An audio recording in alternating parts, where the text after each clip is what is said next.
এয়ারপোর্টে প্রবাসীদের লাঞ্ছিত মারধর কি কখনোই বন্ধ হবে না?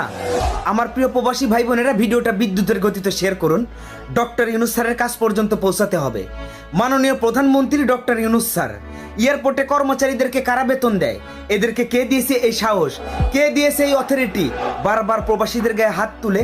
আমরা যখন এই প্রবাসীর মাটিতে মাল সামান কিনি তখন আমরা ভ্যাট ট্যাক্স দিয়েই কিনি। এয়ারপোর্টে মাপ যুগ দিয়ে করা চেকিং এর মাধ্যমে আমাদেরকে পাস করে দেওয়া হয়।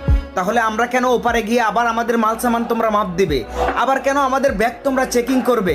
আমরা কি তোমাদের বাবার টাকা দিয়ে মাল সামান কিনি? আমাদের একটা হুঙ্কারে লক্ষ লক্ষ প্রবাসীদের রেমিটেন্স বন্ধ হয়ে যাবে। মাননীয় প্রধানমন্ত্রী ডক্টর ইউনূস স্যার, আমার আজকের এই দাবিগুলো আপনাকে মানতে হবে। এয়ারপোর্টে আর কখনো প্রবাসীদের ব্যাগ চেকিং করা হবে না। আর যারা আমার প্রবাসী ভাইয়ের গায়ে হাত তুলছে তাদেরকে জুতো পেটা করে চাকরি থেকে বরখাস্ত করে এয়ারপোর্ট থেকে বের করে দেওয়া হোক। আমার প্রিয় প্রবাসী ভাইয়েরা, আজকে ওই ভাইয়ের সাথে করছে, কাল আমার সাথে করবে, পরশু আপনার সাথে করবে। তাই এটার বিরুদ্ধে কঠোর প্রতিরোধ গড়ে তুলুন। এবার ক্ষমার অযোগ্য ভুল দেখিয়ে দিতে হবে প্রবাসীরা কতটা পাওয়ারফুল।